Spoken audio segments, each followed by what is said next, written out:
ਚਾਚੀਆਂ ਤੇ ਤਾਈਆਂ ਨੂੰ।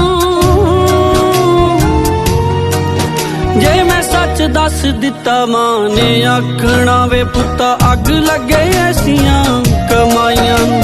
ਸੱਚ ਦੱਸ ਦਿੱਤਾ